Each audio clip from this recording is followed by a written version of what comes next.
Money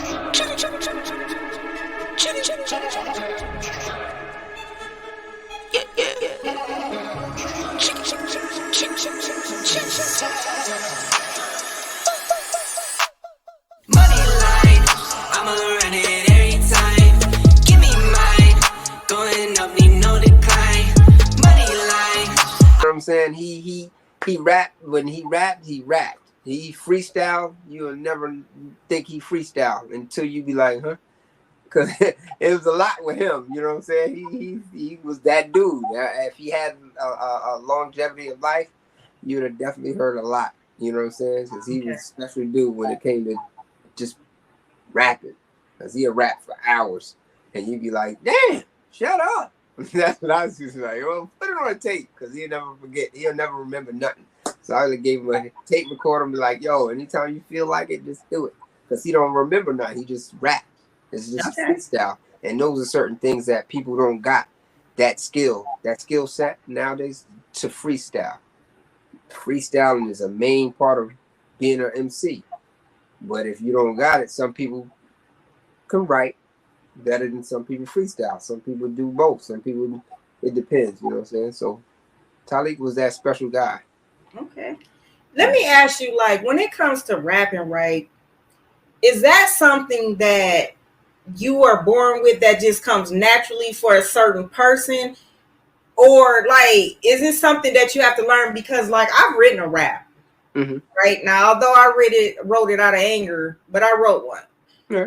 But I can't get the flow of it. You know what I'm saying? Like, when you get what I'm saying? All right. Now, where does the flow come in at? All right. It's rhythm, right? Okay. I would say more or less, some people can be born with that talent. Because or it's practice. Everything we do to get great at, you practice. And that's why I teach some guys and stuff on life. You practice things. You gotta practice words. You gotta research or just practice knowing what you're saying and stuff like that. And the meanings. And a lot of times just repeating stuff. Yeah, like, you know, it's just like you learning your ABCs. You got to learn your ABCs. You got to practice that all day when you're in school, all the daggone time. Learning. But some people, like I said, some people are gifted. God gifts a lot of people. But then there's other people that got to practice. And once you practice your craft and learn your craft and this and that, then you become that cat. you got that skill set and you can't take it away. Like some people like you hear with Jay-Z or Wayne or Big and this and that and the third, they's talking about, nah, I don't write nothing down. I'm pretty sure you did write something down, but you just practiced the talent to be able to start rhyming and in the booth or whatever this and that and the third without writing it down. You could start your vocabulary starts increasing and stuff like that. Now you could be able to just say this, that, and the third. Stop. Think about something. Let me put this down. Says this and that. You know what I'm saying? Mm-hmm. It's just a skill set that you learn, and it's a process. Okay. But you can do it. You can do it. I be having problems and stuff. I have problems right now. Right now, like I work, right? I drive for FedEx. I drive trucks and stuff like that. Okay. Things come to me all the time. If I hear music, I might be playing some instrumentals and stuff like that. Or just music and stuff like that. Things come to you, but I can't write it down. So now I can't remember it because I got to worry about addresses and stuff like that. But I try my best to at least get a glimpse of it. Keep yourself sharp and stuff like that. Keep yourself going. Let the memories start going and loosen up and stuff like that. So when it's time for you to get a break, you might not remember what you said, but you can remember I got a flow or something like that. So when you talking about you can't get it's just practicing the flow. You get to write music if that's what you need. Because, some people don't need music.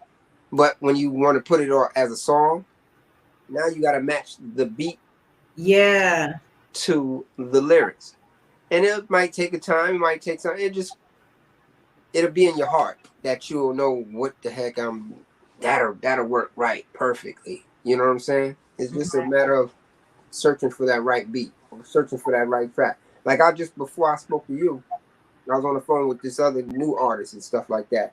And we was talking, and he was telling me like how he can do things and what he's able to do and stuff like that. And I was letting him know that right now I created some tracks that I want to be comfortable with. You know what I'm saying?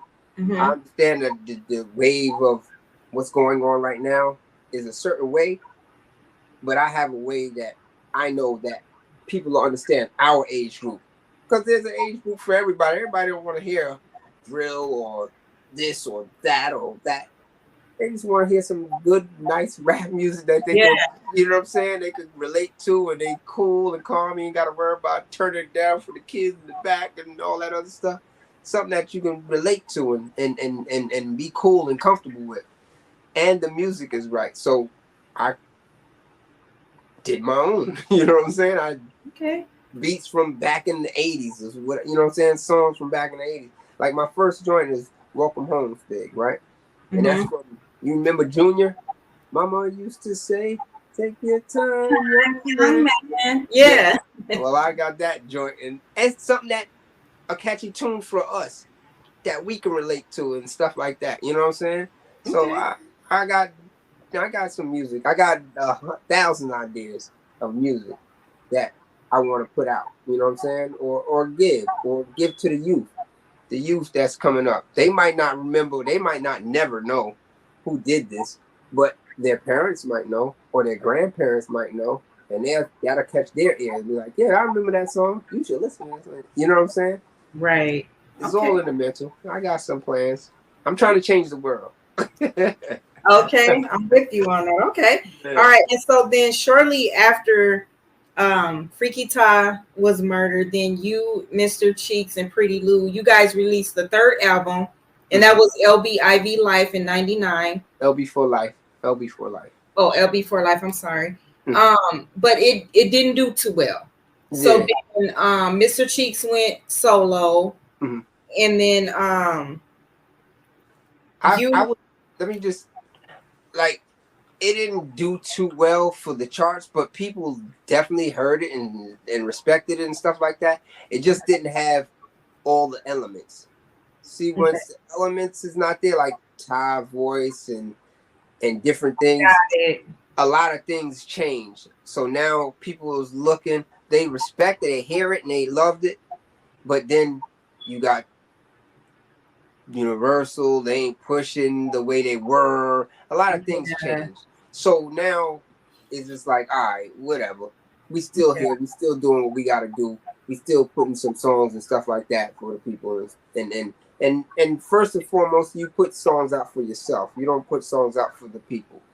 But then you put, you know what I'm saying? It's from you. It's you got to feel it. And then you give it to the people, for the people, the fans and everything to feel it and stuff like that. So it just didn't mesh right. You know what I'm saying? So that was a situation.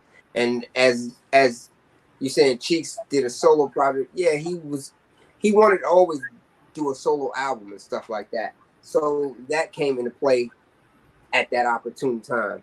He put Lights, Camera, Action on and stuff like that. So that was a success for that single and stuff like that. So, you know. And so to piggyback off of what you were saying about the album not doing so well, that was going to be one of my questions I was going to ask. Do you think that it was because, it was shortly after, Freaky Tah had passed. Do you think like that played a part in it? It's kind of like, have you been like with somebody for so many years, y'all making music together, and it's like, you have to really face the reality. Like, okay, so you guys are ready to do your next album, and it's like you go into the studio, but it's like you probably look around.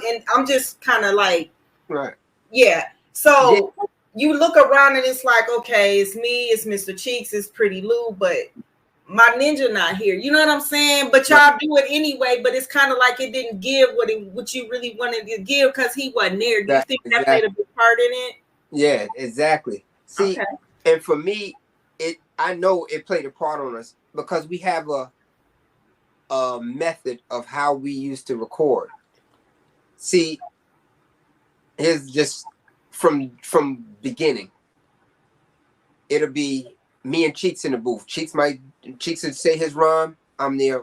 I'm his hype man. I'm in the booth with him. Yeah, it's such and such. He do his. Boom. I'm cheering him to the. Then I go. I put my ad libs on top of what he's doing. Boom. All right. Hello. So, you guys, this is an exclusive interview with the former rap group The Lost Boys. Came out in the early 90s. So, if you guys were in my area, you know who I'm talking about. DJ Spigg-Nice. This is an exclusive interview. I want you guys to go and view this. It is going to be on Roku. It is going to be in the Google Play Store and the Amazon, as well as the web. I will leave all the links in the description. Thank you guys for tuning in. Please check out this exclusive interview. Thank you and have a good day.